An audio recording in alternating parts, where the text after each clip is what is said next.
En alchimie intérieure, en alchimie spirituelle, on va utiliser un moteur à 4 consciences.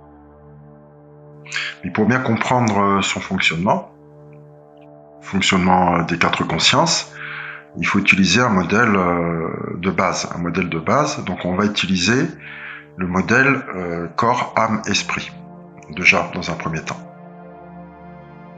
Donc l'être humain, il a un corps physique, il a une âme qu'on va appeler une âme psychique, c'est-à-dire des corps psychiques, une conscience psychique, qu'on va appeler l'âme, et il a un esprit.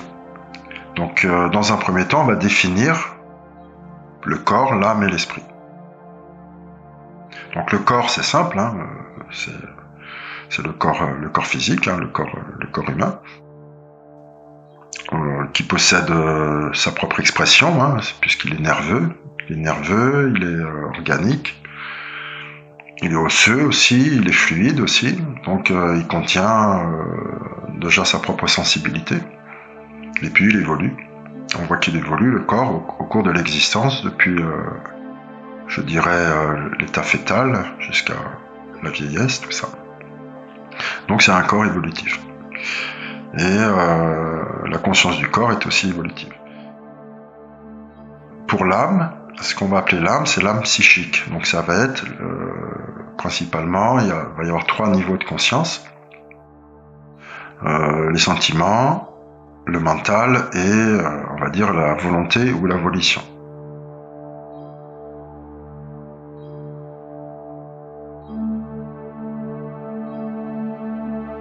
Alors, qu'est-ce que c'est que l'esprit ?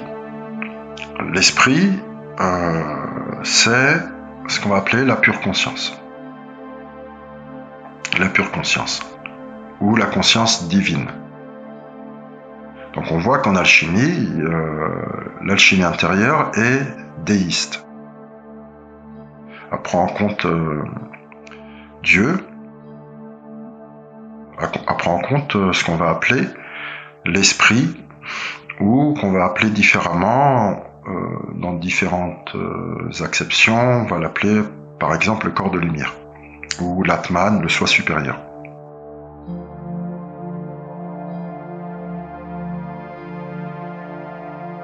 Avant la création de l'univers, on va avoir des émanations divines. On va parler principalement de la lumière divine. Il y a d'autres émanations. Mais on va parler de la lumière divine, qu'on va imaginer comme un océan de lumière infini, ou composé de gouttes d'eau dans l'océan. Et chaque goutte est, on va dire, un corps de lumière. Donc ça, c'est une image qu'on utilise souvent pour désigner ce qu'est un corps de lumière. Et cet océan, il est conscient. Il possède donc une supraconscience, on va dire une conscience divine, absolue, inconnaissable, mystérieuse, alors que chaque goutte d'eau, ça va représenter votre conscience à vous, votre pure conscience. Donc chaque être humain a un corps de lumière. On dit, chez les catholiques, on dit il y a un Jésus, pour chaque être humain, un Jésus différent. Un Jésus, c'est-à-dire un corps christique. Ça veut dire la même chose. Donc chaque être humain, il a un corps christique, il a un corps divin, qui ne possède pas, donc, à ce niveau-là, de psychisme ou de corps matériel avant la création du monde. Mais on existe de toute éternité, c'est-à-dire que la conscience humaine, votre conscience, elle est éternelle, ou on dit intemporelle.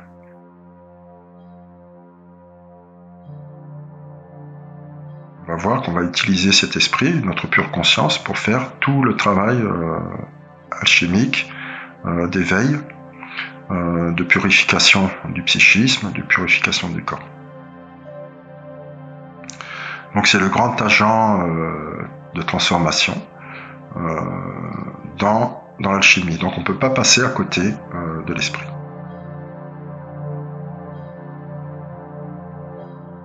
Alors comment on ressent cet esprit en nous au quotidien? Simplement, cette pure conscience, c'est votre conscience que vous avez tout le temps et que vous avez toujours eu. En fait. C'est-à-dire que là, actuellement, si vous faites silence, si vous rentrez en vous, notamment au niveau de la zone du cœur, au niveau énergétique, on va dire le chakra du cœur, si vous rentrez vraiment au centre de vous-même, vous faites silence, eh bien vous avez une conscience qui est là, qui est calme, qui est vaste, et c'est cela, c'est simplement cela le pur esprit. En dehors du mental, donc vous faites taire le mental, vous faites taire les sentiments, vous oubliez un peu la conscience corporelle aussi, où, voilà, il y a une abstraction à faire, ou votre propre volonté, votre propre désir, c'est-à-dire être sans intention particulière. Et si l'on fait cet exercice de méditation, on rentre en contact avec notre pure conscience. Alors, bien sûr, elle est un peu colorée. Tant qu'on est incarné, elle va être un peu colorée, toutefois, notamment par le corps, par la présence corporelle.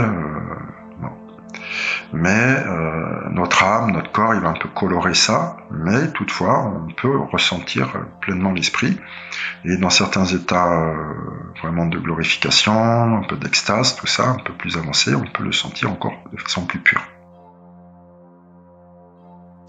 Donc tout l'exercice aussi de l'éveil, ou de la pratique de la chimie intérieure, ça va être ce retour toujours dans l'esprit, dans le pur esprit. Donc on va travailler quotidiennement à faire nos exercices de pleine conscience, soit par la méditation de pleine conscience, ou par les prières.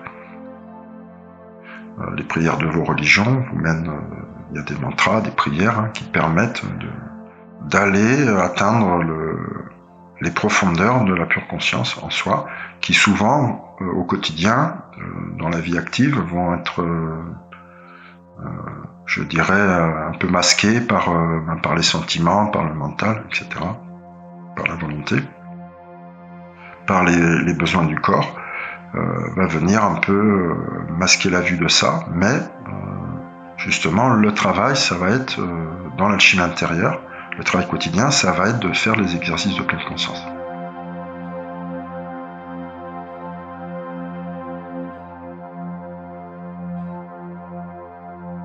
Au début de l'univers, il y a un point de fusion, on pourra dire. Il y a une manifestation énergétique qui se crée et qui crée un plasma cristallin, on dit.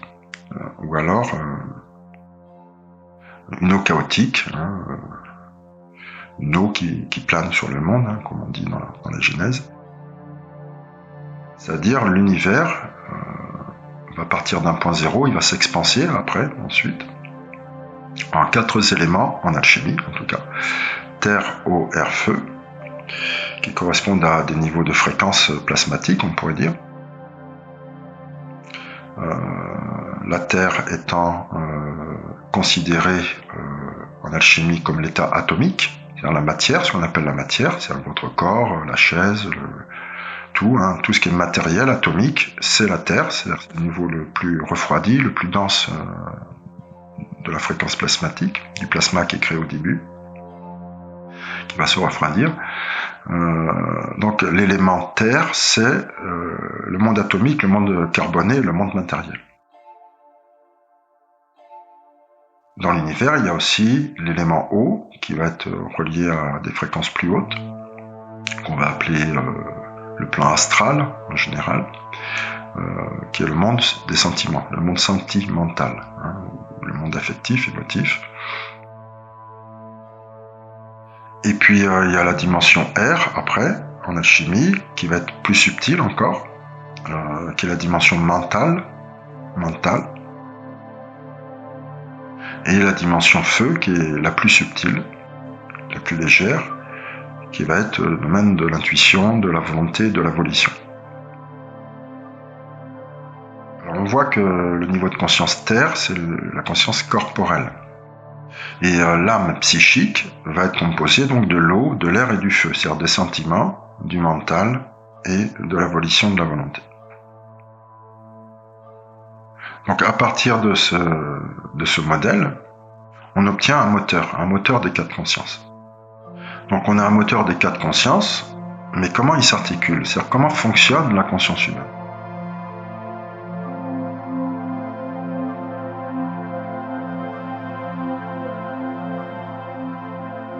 On m'a enseigné, et je l'ai ensuite vérifié, effectivement ça fonctionne de cette façon. Cet enseignement, je l'ai reçu par un ami. C'est pas un enseignement tiré d'un bouquin d'alchimie, hein, c'est un enseignement tiré des enseignements de Carlos Castaneda, qui a reçu cet enseignement de celui qui est appelé Don Juan dans ses mémoires, qui est un saint homme et un initié amérindien, puisque Carlos Castaneda s'est initié au Mexique, je crois, au XXe siècle. Il a écrit une série de livres. Il a reçu l'enseignement de ce fameux Don Juan, et cet enseignement, il correspond tout à fait à des connaissances qu'on retrouve en alchimie. Alors, que dit Don Juan? Voici, c'est-à-dire qu'à partir d'une conscience centrale, de notre pleine conscience, de notre pure conscience, qui est éternelle, donc intemporelle, à partir de notre corps de lumière qui est au centre, au point d'or de notre être, tout comme le soleil est au centre du système solaire, on pourrait dire, hein, il y a vraiment une notion d'un système de conscience qui émane et qui tourne autour d'une conscience centrale, solaire, lumineuse, rayonnante. À partir de ce point d'or, on va avoir qui va tourner autour, on pourrait dire, comme dans un système solaire, on va avoir ces quatre consciences qui vont définir notre corps et notre psychisme. Donc ce corps et ce psychisme, ce sont des émanations, c'est une densification énergétique de cet esprit, tout comme notre univers est une manifestation énergétique d'une conscience divine dont nous ignorons, on pourrait dire, les tenants et les aboutissants, hein, qui restent mystérieuses, mais notre univers est de nature psychique et corporelle aussi. À partir de ce point central, on va avoir les quatre consciences. Donc elles sont définies dans l'enseignement de Don Juan de cette façon. C'est-à-dire que la première expression du feu sacré en nous,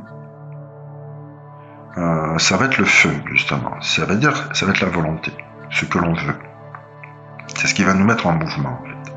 C'est l'intuition. C'est-à-dire qu'au départ de tout mouvement psychique, il y a la volonté, il y a l'intuition de quelque chose. Nous avons l'intuition qu'on doit faire ci, qu'on doit faire ça. C'est très vif, hein, c'est comme le feu. Le corps de lumière, il va d'abord s'exprimer par son élément le plus subtil. C'est un processus de création. Et après, ça va se densifier. C'est d'abord un départ de feu, un départ de volonté, et ce feu, il va se marier instantanément avec sa complémentaire pure, qui est l'eau. Le feu et l'eau. Alors, dans le taoïsme, on retrouve aussi ces figures du feu et de l'eau. Le feu va être yang et l'eau yin. Hein. Donc, le feu va être émetteur, l'eau réceptrice. On a le masculin et le féminin. Là, on a déjà un premier mariage alchimique entre la volonté et les sentiments. C'est-à-dire qu'au début, notre conscience, lorsqu'on a une information divine, on pourrait dire en nous, elle va se manifester en tout premier lieu par une intuition, par une volonté, par un désir et un sentiment. Alors ça peut être un enthousiasme, ça peut être aussi le sentiment qu'il va y avoir des difficultés, etc. Ou un pressentiment. Mais en tout cas, c'est le premier mouvement de la conscience, c'est le feu qui se marie à l'eau. Intuition et sentiment, pressentiment. Alors on va reprendre l'image alchimique maintenant. On a dans un bol ou dans un récipient, on a de l'eau, on va le faire chauffer. Et ça va donner de la vapeur. Donc on voit que le mariage du feu et de l'eau donne de l'air en fait, donne de la vapeur. C'est-à-dire que de ce premier mouvement va naître des pensées. C'est-à-dire qu'on va commencer à mentaliser ce qu'on pressent ou notre désir. Et cette mentalisation, qui va prendre la forme de pensée ou de forme pensée, qui sont les outils du mental, va se marier ensuite avec sa parèdre, son opposé. L'air va être de polarité masculine, on va dire, créatrice. La pensée créatrice va se marier avec son opposé, la terre, qui est réceptrice. Donc de nature, on dit féminine. Donc là, on a un deuxième mariage chimique qui se crée entre l'air et la terre, entre le mental et le corps. Donc on voit bien que le mental, c'est un outil pour faire descendre dans la matière ce que la volonté et les sentiments ont dit, ont exprimé. Donc là, on a déjà la définition d'un moteur de cas de conscience, de comment ça fonctionne.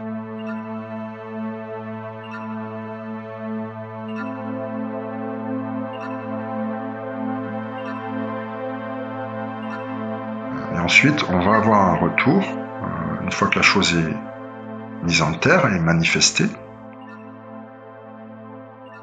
par l'outil du mental qui va dire comment faire descendre dans la matière la chose, par les paroles, par les actes, du corps donc. On a un retour au centre de la conscience, et on repart pour un tour de feu et d'eau, voilà. C'est-à-dire, une fois qu'une chose est matérialisée, on va de nouveau avoir une intuition et des sentiments, etc., etc. Donc c'est un moteur qui tourne en permanence comme ça.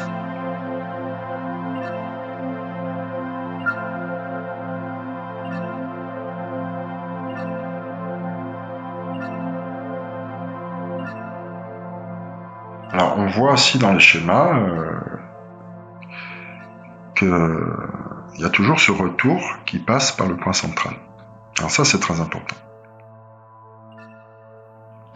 C'est-à-dire que l'alpha de tout mouvement, de toute fonction créatrice, ça va être de toute façon le corps de lumière. On va dire la volonté divine. Le corps de lumière, ce n'est pas Dieu, on dit l'enfant de Dieu. En alchimie, on appelle le corps de lumière l'enfant. C'est comme Jésus est appelé fils de Dieu. C'est pareil, je suis le Jésus, c'est l'enfant. C'est l'enfant. Nous sommes tous enfants de Dieu. Et l'enfant de Dieu, c'est ce corps de lumière, c'est ce corps christique. Jésus disait bien, redevenez comme des enfants. Ce sont des paroles kabbalistiques, on peut dire, aussi. Revenez dans votre conscience suprême, quoi. Et faites de votre conscience suprême le moteur de votre vie. Et alignez votre cas de conscience avec cela. Que vos quatre consciences soient l'expression pure de la volonté divine. De la volonté de l'enfant divin. De ce qu'on appelle le Christ chez les chrétiens. Le Christos.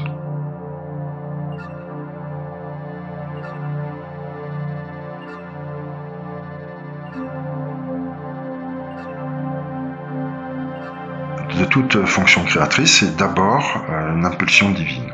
Une impulsion divine, une inspiration, on pourrait dire, du Saint-Esprit, qui va se manifester donc par une volition de volonté et des sentiments, d'abord. Mais on voit que ça repasse par le centre à chaque fois, sur le schéma. Et que ça repasse par le centre avant de se transformer en vapeur, et en terre.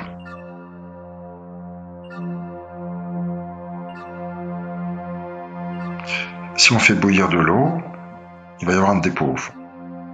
Effectivement, lorsque toute l'eau a disparu, est partie en vapeur, il va rester un dépôt de terre, on va dire. Cette terre elle peut être recueillie. Là, on rentre un peu dans des notions, des images d'alchimie, justement.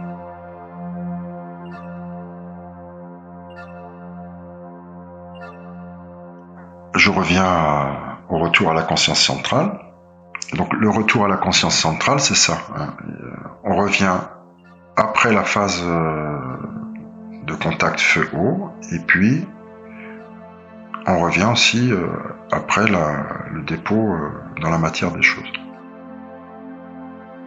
Qu'est-ce que ça signifie? On dit souvent, quand on a une inspiration, une émotion, un sentiment, une volonté de faire quelque chose, on dit souvent n'agis pas tout de suite. N'agis pas tout de suite. C'est-à-dire, prends le temps de méditer de façon pratico-pratique. Dans la vie de tous les jours, ça veut dire, vous avez une impulsion, vous avez le sentiment qu'il faut faire quelque chose. Avant de mentaliser ça correctement, et de prendre en compte ces mentalisations, méditez bien sur ça, retournez dans le cœur, pour vraiment être sûr que tout soit bien pur dans votre volonté, que votre désir soit pur, et que vos sentiments soient purs aussi de ça. Donc il y a ce retour au cœur qui doit être fait. Et ça, c'est quelque chose de très concret. Ensuite, quand ce retour au cœur il est fait, on a bien vérifié que les intentions sont pures, que les sentiments sont purs, ça va produire un mental qui est pur aussi. Qui est pur aussi. Si le désir contient des impuretés, si le feu contient des impuretés, si les sentiments contiennent des impuretés, si l'eau est impure, ça peut générer des vapeurs nocives aussi, toxiques. Et qu'est-ce qui se passe si notre mental il est erroné, toxique? Et ça va générer une mise en matière bien un peu efficiente, contenant des défauts. Donc pour éviter ça, on va vraiment faire ce retour à chaque fois dans le cœur. Pour produire une mentalisation, c'est-à-dire un outil de mise en matière des choses qui soit correct. Voilà, c'est avoir les bons outils de pensée pour matérialiser les choses. Ce qui donne normalement une terre pure. Voilà. C'est une matérialisation des choses qui est pure.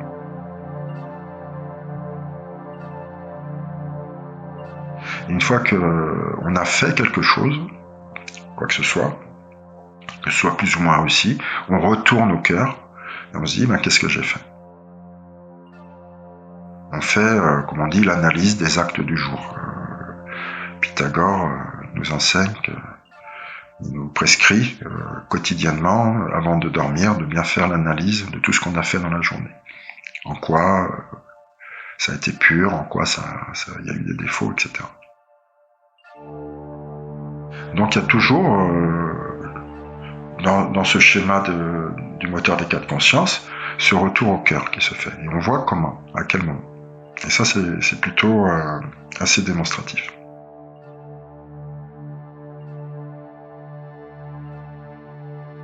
Dans le travail de la conscience, dans le travail de purification de la conscience, on va justement insister sur ces pratiques de méditation au niveau du cœur et d'inspection de nos consciences pour performer ce moteur, tout simplement, pour retirer les impuretés petit à petit et s'améliorer de jour en jour, de mois en mois, d'année en année.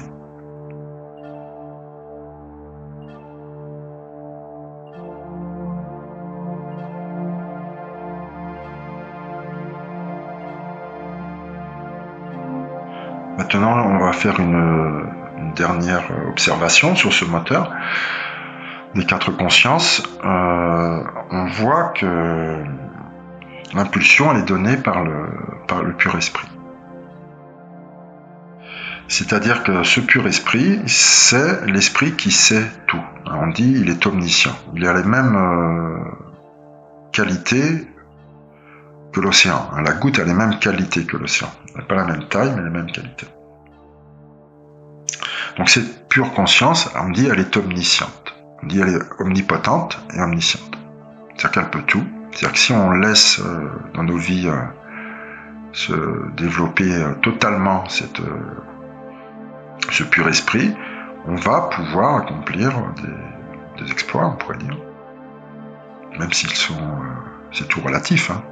C'est tout relatif, les exploits, mais faire des miracles, comme on dit, il y a des petits miracles, mais déjà parfois, déjà bien s'entendre avec sa famille, bien s'entendre avec ses voisins, c'est déjà un miracle. Et surtout dans nos époques actuelles, de grande dualité, ça c'est des miracles. Voilà, mais c'est possible. Je donne ces exemples-là, sans parler des prodiges absolus que produisent les très grands saints, les très grands éveillés. On voit que là, la puissance de l'esprit est vraiment très grande, très grande. Sans parler de cela, ça c'est la partie omnipotente de cette pure conscience. Et il y a la partie omnisciente, c'est-à-dire l'intelligence pure.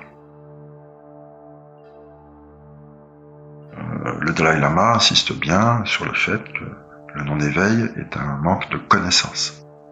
De connaissance. Mais c'est pas une connaissance mentale. C'est pas une connaissance conceptuelle. C'est une connaissance du cœur, une intelligence du cœur. C'est-à-dire, c'est un manque d'omniscience, mais c'est aussi un manque d'amour, puisque on dit aussi Dieu est amour. C'est-à-dire que la vraie connaissance, elle est dans le cœur, c'est l'intelligence du cœur. Quand le Dalai Lama dit les gens ne sont pas éveillés parce qu'ils manquent de connaissances, il veut dire ils manquent de compassion, ils manquent d'amour, puisque pour connaître quelque chose pleinement, il faut l'aimer. Dès lors que vous n'aimez plus, vous ne pouvez pas comprendre la chose ou l'être qui est devant vous. Et quand vous aimez la chose ou l'événement ou la situation ou l'autre vous-même qui est en face de vous, vous le comprenez totalement. C'est-à-dire l'accès à la pleine connaissance, à l'omniscience, passe aussi par l'amour. Et vous rend omnipotent. C'est-à-dire que l'amour fait des miracles. Donc il faut aimer. C'est le premier commandement qu'a dicté donc Jésus, aimez-vous les uns les autres. Voilà, qui est le commandement central. Il a bien dit qu'il faut suivre les commandements de Moshe Rabbeinu, de Moïse. Mais je rajoute ce commandement central, aimez-vous les uns les autres. C'est la même chose dans les grandes religions éclairées. Toutes les grandes religions éclairées de cette planète ont comme centre la religion dite de l'amour. Ce cœur d'amour, c'est aussi l'esprit, c'est le pur esprit, qui se situe au centre du diagramme. On dit c'est le commencement et la fin de toute chose. Donc il faut toujours repasser par ça. La vraie connaissance de toute chose, puisque c'est une connaissance qui est intemporelle, qui va au-delà du temps, au-delà du passé, du futur.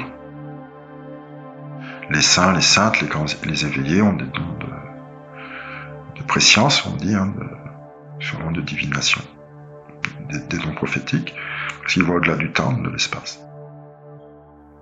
Ils voient au-delà des apparences, au-delà de l'énergie. Au cours de nos journées que l'on vit, au quotidien, on doit toujours retourner à la pure connaissance des choses. Eh bien, dans le point central de notre être, au niveau énergétique, ça correspond au chakra du cœur. Donc le cœur, la zone de l'énergie qui est dans le cœur.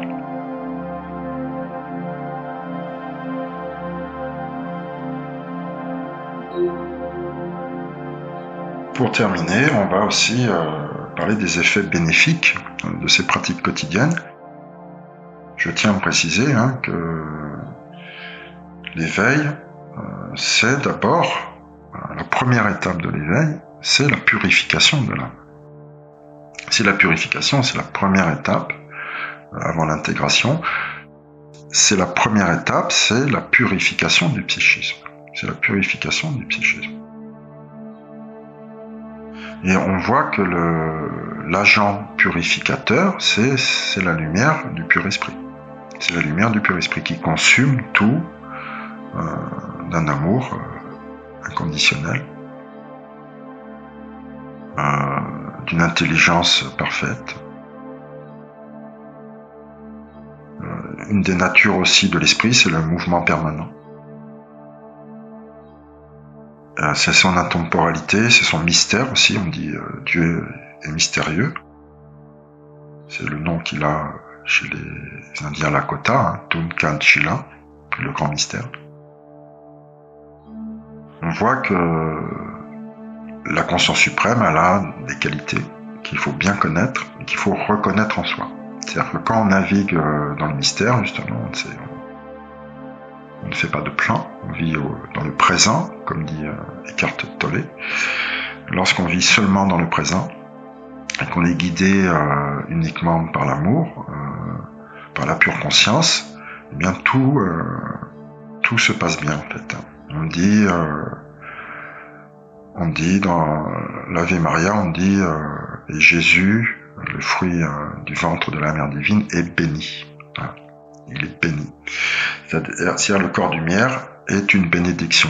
On dit il n'y a ni bien ni mal dans ce niveau de conscience-là. Le bien et le mal, il existe dans les mondes psychiques. Il y a de la souffrance, comme on dit. On peut avoir des souffrances psychiques, des douleurs corporelles, ce qu'on va appeler le mal. Ça fait mal, tout simplement. Les émotions trop fortes, ces choses-là, la peur, etc. La haine sont considérées comme des émotions souffrantes, mais dans le corps, dans le pur esprit, c'est béni. Il n'y a ni bien ni mal. Il n'y a que la sérénité. Tout est consumé par la puissance de vie, de cette conscience. C'est la pure vie, en fait, c'est la vie pure. Donc cet esprit, c'est l'agent de tout le travail qu'on doit faire. C'est-à-dire que tous les jours, on doit aller prendre cet agent transformateur en nous. Il est là de toute façon, mais on doit le faire en conscience. Et en conscience de ces 4 consciences. Donc on doit réactiver ce moteur des 4 consciences en sachant comment il fonctionne. Pour devenir de plus en plus conscient. Et atteindre la pleine conscience de comment ça marche un être humain. Et comment fonctionne toute chose en fait. Puisque les énergies universelles fonctionnent aussi de cette façon.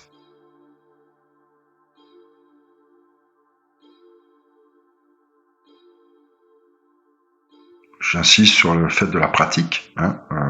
L'éveil, c'est de la pratique. C'est d'abord de la pratique concrète. Et cette pratique concrète, qui doit être faite tous les jours pour progresser, pour nettoyer son psychisme, des impuretés, justement, c'est cette pratique de pleine conscience. Cette pratique d'amour, cette pratique... on doit toujours revenir à l'amour. On doit toujours aller vers une connaissance qui est issue d'une empathie et d'un amour de l'autre. Toujours, toujours, toujours. Si on n'est pas dans l'amour de l'autre ou d'une situation, si on ne l'accepte pas, comme on dit, si on ne peut pas la comprendre, même quelque chose de dangereux, même ce qu'on va appeler un ennemi, on peut l'aimer tout en s'en protégeant. On ne va pas non plus se jeter dans la gueule du loup, comme on dit. Toujours, l'amour doit être là. L'amour, c'est vraiment un point très important. C'est-à-dire cette qualité d'amour inconditionnel, on peut vraiment la mesurer dans nous. On peut vraiment la ressentir là au niveau du thorax. On peut vraiment la ressentir. On sent bien qu'on est un peu sensible quand le cardio-pulmonaire, le thorax se referme ou quand il s'ouvre. On le sent bien quand on est en amour ou pas.